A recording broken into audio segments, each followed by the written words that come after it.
Moving on to our last one, but before we do, and I know all of you are very familiar with it, try and feel it, work through it all the time. Scaling is something that we know for years has been a challenge in a lot of ways. Every single company, I don't care what size they are, every organization has that desire to scale, whether it's existing platforms, new technologies that are being brought in as technologies or solutions that are created internally.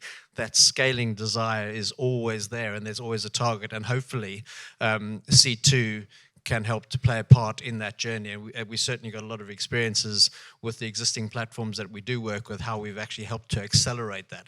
And hopefully we can continue to do that through the remaining journeys that you are collectively involved in. Just in line with that, we've now got a fireside chat, and I'm going to welcome Tim, Chris, and Mads up on stage. And Klaus is going to help with the intros. I'll let them do that. But just in terms of the context around it, we've spoken about some solutions. The discussion point is around the impact that those solutions have and the choice of those solutions and how that impacts on an employee experience. I'm going to pass you over to Klaus. I got this one. I hope. Hello? Yeah. So recently just started in a company called C2. And a year ago, I actually started talking from a partner's perspective with a company called Maersk Drilling. So I was circling Maersk Drilling and booked a meeting with Ollie and Wes in May last year. And that's where I actually met Mads. And Mads bought and invested the product, the Intelligent Automation Platform, in June last year, implemented over summer. And in December, he went on stage in Florida talking about the product. And there he actually induced not only what we've seen today or heard today about it works, but also on the people perspective, because he as a manager has got a different task now. And that's why we found that this topic was actually relevant. And let me see here if I can put this on. So Mads, could you please just tell us a little bit about your company, yourself, and perhaps a little bit of a story before and after C2? Definitely, yes I can. So now it doesn't say Maersk Drilling, and that's because we in October have been merged with Noble Corporation.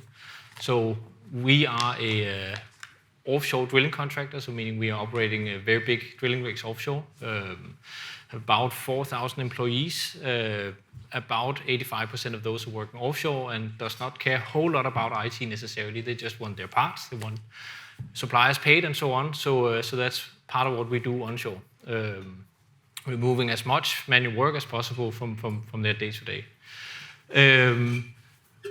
We are now headquartered in Houston, but have quite a big presence in Copenhagen still. That's the legacy Maersk Drilling HQ, as well as offshore offices in both Singapore, Gdansk, and Manila. Manila is our service delivery center, so we have about 130 people there. So fairly big, handling a lot of things, including intelligent automation. So my role here is that I'm heading up both our backend BI setup, our intelligent automation and advanced analytics. So a little bit there. Well, where I came into to then RPA back in September 2001 and had the fortune of hiring a very skilled high-tech technology expert on RPA that has helped us tremendously and helped us in looking into how do we actually improve our setup, because we could identify fairly quickly we had quite a lot of issues. One of the bigger ones amongst those was our scheduling, as you can imagine. And you know a lot about the, you can say the technological challenge in that already, but the human aspect in this is one of the points I find quite interesting. So we have had 2 FTEs basically running our support, about 100 processes. And it was supposed to be like a 3 to 6 months role and then change over. But due to complexity and due to sort of knowing how the different processes were supposed to be restarted and so on, they typically sat there for about a year and got fairly bored by this.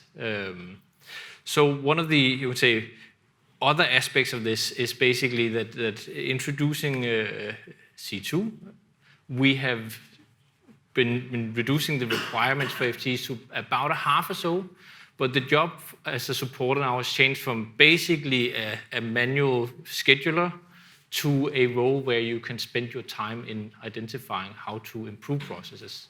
Every time it fails, there's a good reason for it. That's not scheduling. So that's sort of you would say, some of the benefits we've seen on a personal point of view. And we have some really, really skilled people helping us, working for us in RPA or intelligent automation. But retaining that talent requires that they are challenged, because they're curious people. They want to sort of develop their skills over time. And if they're just challenged with rescheduling, they'll find somewhere else to work. Also, you can say there's another element in it that I find quite interesting, is that when you work with rescheduling and telling the business all the time that, sorry, your process hasn't run, then you get an image that every time you call up the business, you're not a friend, right? Now the conversation we have with the business is only on improving the processes rather than, sorry, it's not working. And that creates a different image and a different vibe when they engage with the business. So that's sort of the short story. The short story. Yeah. Good. So I was from a partner last year, so now we brought another partner, which is Christopher Peterson from Avo Consulting. It says co-founder, if I press this one. But he's also a full-stack problem solver. Please, could you tell us a little bit about yourself, the background, and why you are crushing problems? Yeah, from my perspective, the journey started actually in I used to work as a management consultant, and I was kind of tired of making PowerPoint slides, and I wanted to start solving real problems. And then I met some people, Eric in the back, showing me Blue Prism. It's like, shit, this is solving all my problems. Excel is some solving of at the moment. And then we went to London, and all that stuff happened with Blue Prism, and it was kind of part of that journey. And basically, we built a company around intelligent automation, low code, no code. And I still find it really interesting to challenge people, like employees of Avo or customers, to actually be part of the journey of doing problem solving in the digital space. But most of all, helping people is what wakes me up in the morning. And every Sunday morning for like 3 years, I had to wake up and help robots, kick them off starting, because there's a pending session in Blue Prism. So like, being part of the journey of the RPA community, being part of the journey of the RPA supervisor and now C2, it's like, now I can use more of my energy going into problem solving again, instead of actually fixing bugs in software. And as I put off all my certification in Blue Prism, it's like just to show that where I'm coming from is what I actually love doing. And managing all the other stuff, it's just kind of the boring tasks of being a problem solver. And it's so interesting to hear the story from like Blue Prism version 1 till now, I guess 7, 8 is coming out. But it's still like the foundation of moving data from system to system, helping people being more human. That's what's triggering like everyday life. And so yeah, more of that, I would say. Yeah, interesting. And like Mats was saying, it's about people, it's about talent. That's why we've got Tim Olsen, who doesn't speak Norwegian. No, but he's from Hays. Please introduce yourself and take us into your experience about automations and yeah, sure. problems. I'll test myself now because I can't read that slide from here. Just a little bit of information about Hays, really, to give you a size, the scale of Hays. We do about 1,600 interviews daily. We place about 600 people daily as well, across around just over 30 countries. So it's quite a sizable operation. And as far as intelligent automation goes, we have 3 areas really where that impacts us. One is we have our own internal center of excellence delivering bots within Hays, which runs on Automation Anywhere. We have our intelligent automation recruitment team. A couple of them are here today, and they specialize purely in recruiting RPA, machine learning, robotics, process discovery candidates. And then we also have a third arm, a subsidiary company called James Harvard that we consult through, and that's where I spend the majority of my time at the moment. A little bit of history. Previous to working for Hays, I worked with Capita, and we took the new RPA department there. When I joined, I barely knew what those initials meant, incidentally. And we took that from, I think it was 3 people when I joined, to 177 people when I left. So that was a huge undertaking, and it certainly felt as though we were trailblazing. I know Lloyds was already doing this, and a few other people were doing it, but we learned a lot of lessons the hard way there.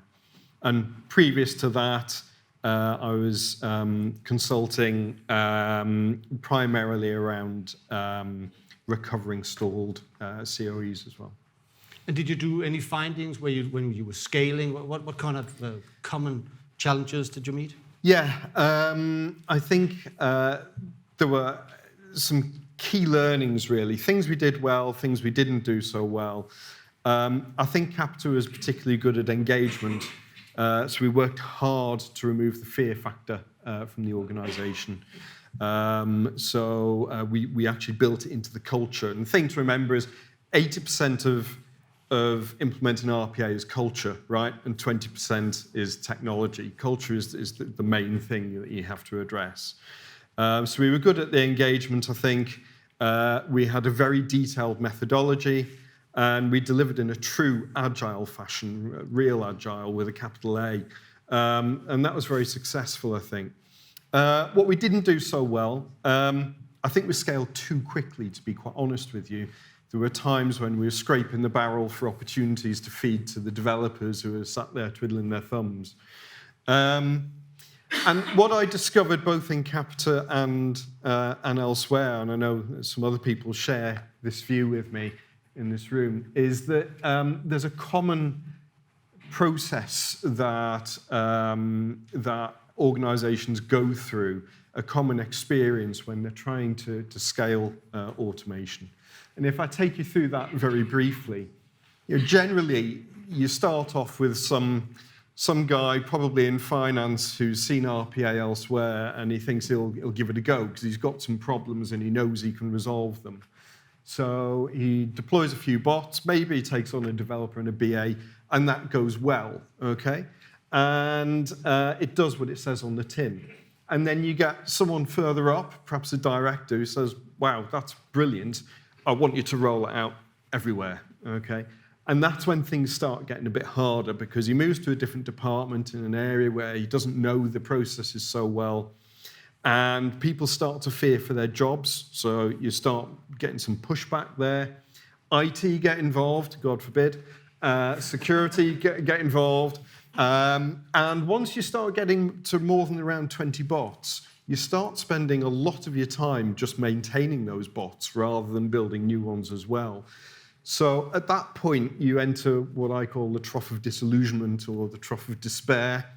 And either organizations at this point will just say this is way too hard and throw in the towel, or they will start to structure a center of excellence. So they'll bring in the right people to do the right roles. They'll put in place the framework and the governance around that. They'll bring in the right tools, and that's when things start to improve again. Also, engagement, as I said before, is absolutely key. You have to get over this fear factor. And then, the more mature COEs will perhaps be using AI. They will have democratized opportunity discovery. They will have put in place very strong service management. And in a large, complex organization as well, they would federate the COE, I would suggest. So that's really how you get that acceleration and maturity. Yeah, so Mads, if we look at it from the outside, you actually had more than 100 processes running. We did, yeah. When you took over. So you were already mature and you had a COE. What happened? What was it like inside? So yeah, you could say from the get-go, right? The 100 processes was sort of a limit, if you will. It was we'll do all the automations we can find, right? Scraping the barrel at the bottom and really just automating whatever. And that was a lot of what happened before I joined. And then I think actually the first thing we did was to go through and look for value, right? Because we had a lot of automations that was basically costing us a lot more, and it was frustrating to the developers, it was frustrating to the supporters, and not really contributing value. So there was sort of this sense of this not really being super fun to run. It's fun to develop, but it's sort of, you can just see this wall coming where your capacity to add further automations just stops, right? So removing some of the non-value generating automations, and then looking into how do we automate. We actually started out with a different product to try and set up this scheduler or automatic scheduler. Quickly found out there was a better way, and very happy that we actually did that, because that brought us very much on and removed, as I said, quite a lot of needed support. So we got out of that. We got some very happy developers in terms of, being able to look into, so what can we do now, right? We're looking into human in loop, we're looking into some more advanced document processing and stuff like that. That wasn't really possible before. So we were a little bit stuck in that we couldn't move ahead with more because, well, most licenses were used, not really utilized, but definitely blocked out.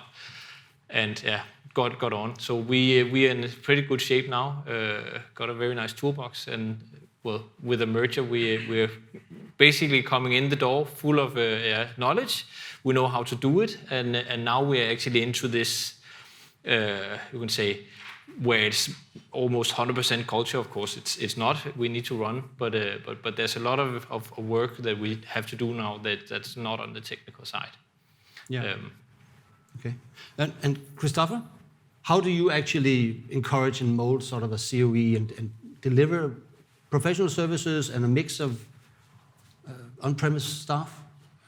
It's quite a big variation, I would say, based on the customer size and the project size. But on that curve, we have always someone in a different level of that curve. And the only period we have the kind of like an easy time being a control run, running in a COE or whatever you call it, like running an operation with robots, was before we put anything into production. And that was like the first couple of weeks of 2016. And now, like, I would say that the complexity of putting the right people on a project and scaling that kind of initiative, it's more or less the same, but we start off with a way better tooling now than we used. We have a lot of experience in what not to do, what we didn't have in the beginning. And if it's on-prem or in the cloud, doesn't matter. Like, that's not the biggest issue of like actually building the team. But now we are able to hire and maintain high-quality controllers or developers or problem solvers into the project from day one, because they still want to work with that kind of problems, because they know they're not going to go down in that valley of that in terms of having all those issues. And I think the supervisor is a big part of that, but I think also the kind of the feeling of actually doing meaningful work is the most important thing in that sense, because then you're willing and able to put on all those challenges that are coming up every day. But if you hire a consultant or a graduation guy from like a techie school in the Nordics, it's kind of hard to tell them every week you still have to do the same kind of boring bug fixing that you did the last week. But if you're helping people and not machines, as I said in the intro, then you are kind of like on a journey of something good, and then you're willing to kind of like continue doing that. And I think maintaining that knowledge and capacity within your team, if it's like consultants or like in your own company, I think that's the most important thing. And of course, like all the different kind of toolings that are coming, the upgrades, the PowerPoint decks that the sellers are traveling around with. In the end, if it's working, then you are using it. If it's not working, then you are kind of like giving up and moving to some other problems, I would say. So, yeah. And do you always encourage that the developer actually also does the support? Or Yeah. is it? Yeah. Do you work with different personalities? Because maybe a support task is done by a different kind of person than the developer and creative person. More or less, yes. I would say that we have the same kind of personality and the same kind of like type of person. But of course, we have different kind of like interests, and some is more interested in doing kind of like the nitty-gritty of the RPA production and like bug fixing, and some is more about finding the right processes and kind of the right schedules and stuff. But I think the key to understanding the journey of an RPA journey is to do the development, do the kind of mapping of a process, and see how it's not working and why it's not working, and then fixing it and realizing that you need to be a team, but you need to have understanding that there's different skill sets and working with all of those skill sets. So, but I would recommend all of the board members of the big banks to go do some hardcore development in Blue Prism or UiPath to see that's going to be the future of how data is flowing in the business. So if you not understand how that's working, then it's easy to point, why did you spend 10 million, or why is it not working? Because it's hard stuff. So Yeah. So Tim, for the partner, for the company, looking for talent, what are we looking at when you look at finding new staff in the UK? What does it look like for you? Let me start with the broader context there. So demographically, the workforce is changing, right? People are living longer, but the birth rate has dropped, so the workforce as a whole is reducing. Advances in technology and in particular automation mean that the demand for skills is shifting from, generally speaking, lower skills to more technically advanced ones. And of course we had COVID, and the UK is quite unique following COVID in that many people have actually left the workforce. So we've got many students who now aren't looking for work, and we're not quite sure why that is. Potentially it's the cost of housing and they're all living with the parents, maybe.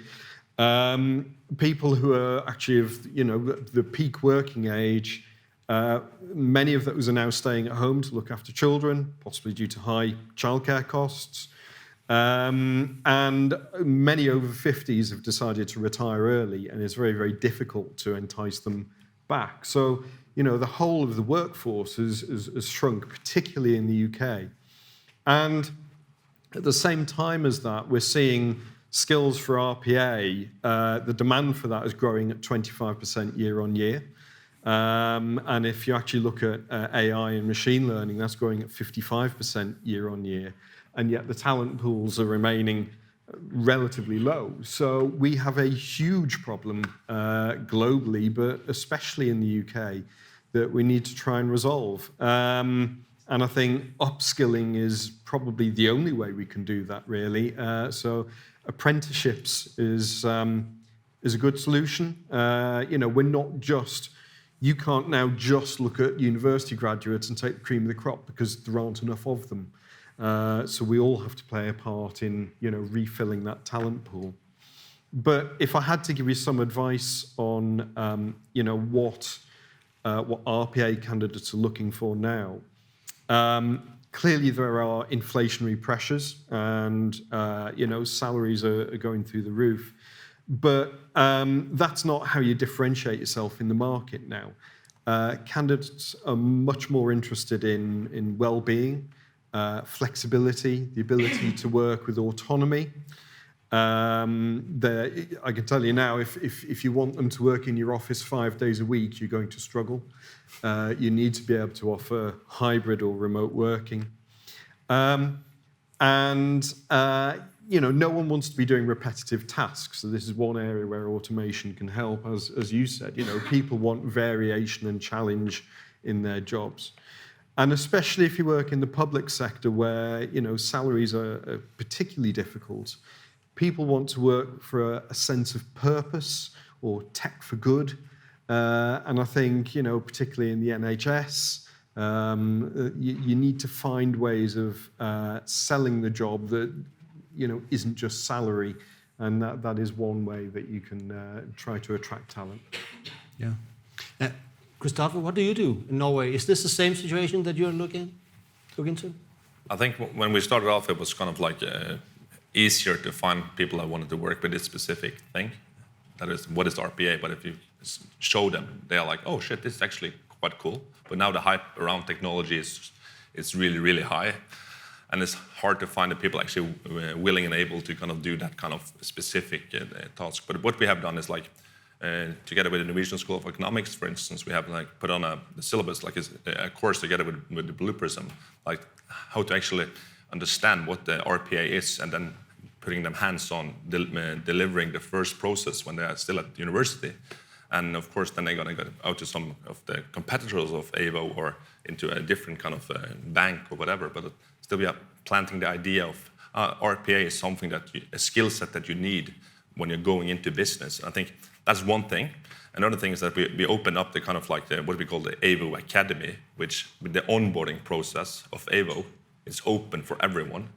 If you're not working for AVO, you can actually be part of the journey of having 2 weeks of being onboarded. So if you're a competitor from EY or Deloitte or from the customer side, from a bank or from a municipality, you can actually sit next to a guy or a girl that we hired from university and get the same toolkit. And of course, that's kind of like the Amazon model. It should be so good that you can actually get paid for it. But it's like the idea of how many people that we need in order to take on the big mission of automating what should be automated. It's like it's way, way bigger than AVO are able to kind of recruit. So I think like how easy can we put the kind of education around this out to the market and actually being hands-on? That's the kind of the biggest challenge that we'd see.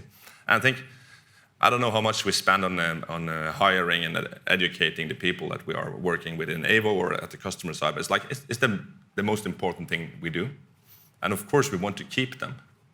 And we are like spending so much money on like making them happy because they have the skill set, have the knowledge, they have the understanding of what to do.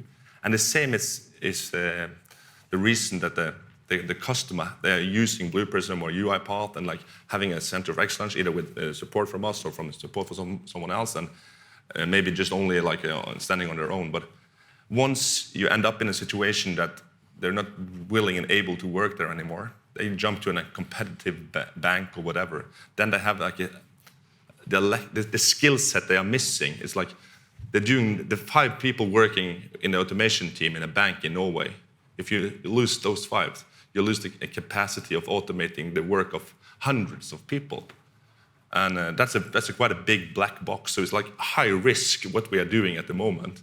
And we need to attract more. It's really, really complex, but it's really important. But somehow you need to kind of like inspire people to do what all of you guys are doing. Because that's the future of work in the sense that being able to work with a computer, not on a computer, I think that's key. So how can we lower the level of kind of educating more people and giving them the understanding of how important this is? I think that's the biggest mission we are on. So, yeah. What's the next step? A 4-day work week? I mean, maybe, but I'm not going to be 4-day work week. I think we maybe going to work 4 days each day.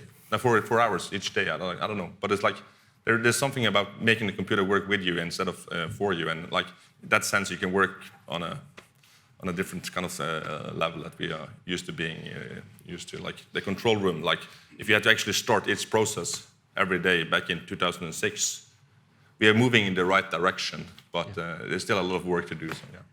Yeah. Even if we don't have a smart chair. Yeah. Yeah. So, Mads, your position is a little bit strange because your job position is actually moving out of Denmark. The whole headquarters in Denmark is actually moving out of Denmark. And so you have to now hand over your steering wheels and the whole machinery to the Americans. And we were talking about culture being 80%. How do you build that bridge while working in it? Yeah, it's a very good question because it is different cultures, and as I said, we're working also with a lot of people from Manila, right, Philippines. So there's definitely a gap there. There's also a time gap. So there's a lot of interesting challenges. So say I have my time is sort of limited with the company right until the end of the year. So you can say my path forward from here is basically making sure that the people that are staying behind, it's the delivery center and a couple of people from Denmark that are moving over permanently, that they are landing in the best possible way, right? And part of that is getting RPA or intelligent automation embedded in the legacy Noble company, right? Because there's basically not a single automation currently running, and getting that sort of built up and getting that running is sort of a key importance, right? Making sure that there is you can say, the hard work of getting it run up that you do in the start of RPA process, that is completed very quickly. I mean, we have the right tools for doing it, and then we have the luck of having somebody embedded that are backing us quite a bit. But there's a hard focus now to sort of get some key deliveries built up, right? So there is some valuable, and you can remove some of the manual tasks from the current employees, that they can actually buy in and do more automations, right? It also requires that we embed somebody who actually knows how to work with it. So we will have an IA partner that are going over and sort of kicking in doors and keeping them to the fire, right? Because it is, in the beginning, it is difficult. And then creating the right, you could say, circumstances for people, right? So as we just talked about this, there is, if you task skilled people with doing the same job day in, day out, they will stop and they will leave, right? And in my opinion, it's much easier and cheaper to make the work fun before people leave than trying to attract them or attract new people and get them out and running if people decide to leave, right? Because it's probably some of the better people that leave first, right? So yeah, it is a challenge, and it's something where there's a lot of dialogue in how do we integrate in a good way. Is automation named as a part of strategy for Noble, or? Absolutely, and as you can imagine, with the merger, there's always an expectation of a lot of synergies to be created, right? And part of that is definitely also intelligent automation. So, and we are looking into some pretty big chunks of work. There's definitely something to come for. So luckily, we are on the right side of that equation. Yeah. So last year, I was actually doing an analysis with a colleague at a company about strategy of automation. It was named as one of the 4 pillars for this company, very big Danish company. And they actually had, stickers in the floor representing that this was their strategy. And the COE had a very specific amount of FTEs that they needed to save yearly in order to hit their target. The only problem was that it was only the COE's target. So whenever they went to HR or finance or whoever, they were too busy. They couldn't, I have conversations coming up next quarter, please.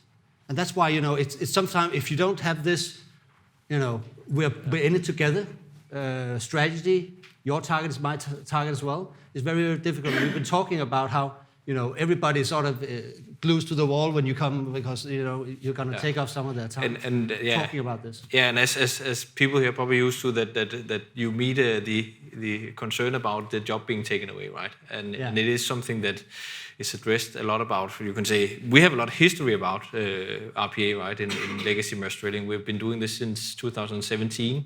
We've not fired anybody so far based on RPA, right? We've just done smarter things with our time. Yeah. So getting that. So your delivery is here, but your mindset is there. Yeah. If I can add to that, Yeah. I mean, that's my experience as well. I think it's very, very rare to actually displace people as a result of RPA in practice. We can all talk about hours saved back into the business and improving productivity, and that's true. It's a real thing, but it's rare that you get physical, FTE savings. And I have to say as well, I think it's a little bit of an outdated notion now, FTE. I think, we should be looking at revenue creation, SLAs, response times, customer satisfaction, and various other KPIs. In addition, you should have a balanced scorecard, in effect. Yeah. So, Tim, cultural differences. Mads has got an offshore team in the Philippines, working Danish hours, by the way. How do you do this? How do you mix the culture and actually get things going the right way? Can you do dispersed teams? So support here, developer there, because you don't have them in the UK now? You can. I mean, I work with teams right across the USA and India at the same time in one job. But it's tough, especially if, and let's be honest, it's generally developers. They want to work as a black box, right? And they just want to get their heads down and do their own thing in many cases. And that's, No disrespect to developers, it's just their culture. And you know, I think many of us have probably been in the same boat when working with offshore teams, when there is a desire to please, and on a 3-month project, everything stays green until the last day, and all of a sudden it's a can of worms and everything turns red and you've got disaster on your hands. So I think there's 2 aspects you need to work at, really. One is trust, and the other is transparency. So trust is about integrating the team in with your, you know, if you're UK-based, with your UK teams. Have the guys on daily calls. My advice would be, don't just work with a single point of contact, but actually have the developers or whoever on those video calls. And I say video because it's about seeing the whites of people's eyes and building that trust. I used to hold quizzes, you know, every other week, whatever, to build the social interaction and work as one team. So that's the trust part. But I think from a transparency piece, you need to understand, if you're managing the delivery, you need to understand what the daily targets are for these teams, and to be able to track their progress against those targets throughout the week. Whether that's a burn down chart or whatever, it's about having that level of transparency. That's absolutely key. Yeah. I would just add to that, like in terms of if you don't have any reason for having a global operation for your company, I don't see a point of having an RPA team low cost, because how close can you be to the problem that you're solving? Then you solve all the other problems, like the trust part, like the fun part and all that is way more fun when you're doing it together. And the cost of let's say a local-based developer in RPA versus a low-cost, it's I guess 1 to 100, but the output of the process afterwards is like 1 in a million if you have actually is solving the right problem. So I totally disagree on that way of setting up your COE if you don't have to, because you have a global operation naturally from your company. So. Okay. And that's what we see in Norway. A lot of processes are moving back home because there was no reason in first place to have it low cost. So, yeah, and this outsourcing, insourcing, hybrid, does it work? But it's so important to have understanding of how you're automating your business. And if you're willing to outsource that, I don't see the point of having a business. Because what you have done, a logo. And now a new logo. Yeah. Yes. Any questions from the room? Sure. I think it's really interesting you're talking about the message there of attracting and retaining talent in terms of development. What are your honest feelings on the notion of citizen development? And have you managed to use it, apply it usefully? Yeah. I think basically that's what we built Evo on. Hiring normal people, train them, and giving them challenges so they're willing and able to learn day by day. And suddenly they end up being a high-end citizen developer. But of course, you need a lot of other people around it. But it's like I think that's one of the things that you're able to do with low-code development. So, I think certainly from our experiences, a citizen developer, if you look at all the people in this room who are very much focused on intelligent automation, have been through the journey in different phases. In a lot of cases, people that are close to it scares the shit out of them in terms of control, security, risk, governance, all of those kind of things. There's obviously a place for it, but it's scary. And I think if we talk to a lot of the experienced people here, I think they try and put a very solid pair of handcuffs around that to make sure it's under fully control rather than just letting the world loose in terms of what they're going to try or hope to create. Eric, I think you wanted to say something as well. Yeah, but once again, you're still able to put them on the phone and a call center and handle your customer live. And then willing to give them the tools to actually automate something. And I think that's crazy. Like, we need to have trusted people who are hoping and willing and able to do a good job. So give them the tools for it. Yeah, I think we need to agree on what citizens development is. So the fact that you, with all of these tools, can teach anyone to do it, that's willing. That's one way of looking at it. I think to many, it's can you leave it to anyone to do? Just go out and automate a process. And well, to me, that's madness. But the fact that tools are coming out that makes it easier and easier to automate, so you can teach people how to do it, but it still needs to be done in a structured and controlled manner. My view. I agree, but Anybody else? Have you figured out a way of finding the non-IT people who can do this work? Because not everyone can do RPA development. Have you figured out how to spot those people? I think the only thing I can say really is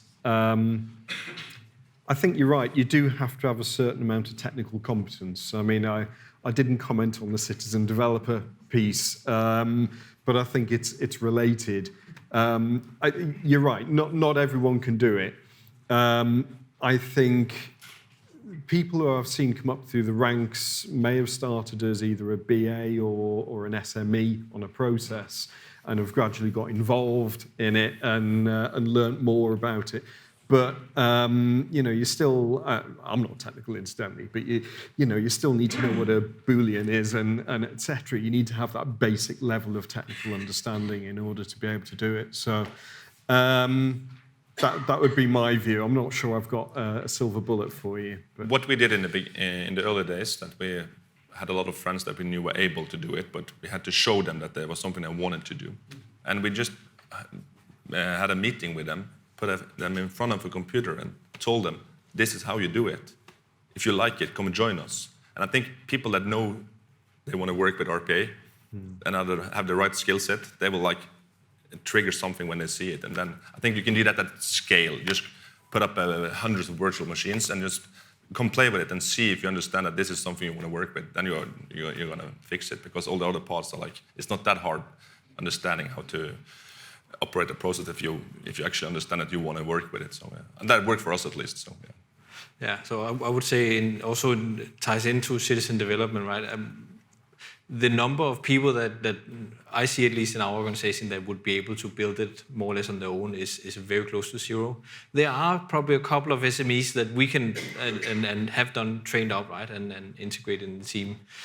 And that's also a little bit on why I think citizen development is probably a little bit difficult, because, I mean, Excel skills are rudimentary, right? And from then up to something like building an automation blueprint, there's a long way. So we're trying to find sort of the couple of people here and there that sort of would be an SME on a process, and try and show them what we do. And some will pick up, and some will say, okay, thank you, please handle that for me, and then I'll do something else, right? So you've got to be a little bit lucky, I think, finding the right people, but you also have to be mindful of spotting them, right, when they're. And I think one of the important things is that it's easy to build something in a Blueperson, for instance, but it's hard to leave it for a 5-week vacation and it's still working. And if you ask them that question after they have built their first kind of piece, then they change their mindset, and if they understand that, then they are able to do it, I would say, because Yeah? You mentioned something about fear factor, and how would you gauge in the business that there is this fear factor, and when you know that it is becoming a real problem? I think so. The way I've always done RPA is I've done quite a methodical discovery process. So we identify the departments and we put champions in those departments, and we go out and work with them, and we actually measure penetration through them as well, so we know how far we've got. But the reality is, there will always be teams or heads of departments that you try to work with who will put obstacles in your way every time. And the reality is, it might be a time issue, but the majority of the time it's just fear. And that's how you measure it, by the number of people who are willing to work with you and willing to open the doors and let you work with their team versus those who will come up with the barriers, I think. Yeah. So when scaling, you've all done it. Do you have any regrets? Do you have anything last to remember the room buyers and don't do that? I've tried, it didn't work. I think there's a couple of points from me, really. The first one relating to Capita, bear in mind we were facing off across 70 different business units, so it was a big undertaking. I think we made the mistake of we started off as a centralised COE, but we stayed with the centralised COE. And when I look at, for example, what Lloyds are doing here, and other large successful COEs, I see that they've moved to a federated model. And I think with hindsight, we would have got less resistance actually had each department had, their ability to create some of their own bots. But the other point I will come to as well, if I may, is around iterative delivery. I think probably the biggest lesson I've ever learned, both in RPA and in 20 years project management, is don't try and eat the elephant in one bite. Break it up into much smaller parts, sprints, whatever you want to call it, but deliver iteratively, build on it, rather than trying to do everything in one go. I've had some projects which, were going for 6 months, weren't getting anywhere until we said, well, hang on a minute, we'll break this down. What can we deliver in 2 weeks? And then the next 2 weeks, and the next 2 weeks, and eventually you get there. Yeah, so I very much agree what you say. And then on top of that, I think also in the context of this, I think retaining the talent that you have, given that you have talent, right, and in your teams, I imagine most of you have that, is of course super important, right? And it can be very costly to lose those people, right? And doing something up front before they sort of disappear, that's I would say is very well something I would repeat again, right? And if you have it like a cheat code like C2 that you can just plug in more or less, it took us 2 weeks. I would highly recommend that to make sure that developers are engaged. So yeah. So to protect your people, keep your people. Christopher, any? I think the important thing is to talk openly about your mistakes, like so you don't have to do it in the whole kind of like team and like. But I think in terms of the biggest mistake we have all done, I guess, it's like, oh, we can automate that process, that's easy. And then the 80% part, that's pretty easy. And then you spend like the rest of your career fixing the last percent. And how you communicating that when you're going into like an automation project, that it's 80% is good enough. You have to do the kind of hard stuff still and work together with the kind of department that is doing the process initially. If you can figure that out from the beginning, then I think you are having a lot more fun, because it's a real pain in the ass going for the last percentage. We tried that, so yeah. Thank you very much. Christopher Petersen, Mads Bjerre Lind, and Tim Olsen.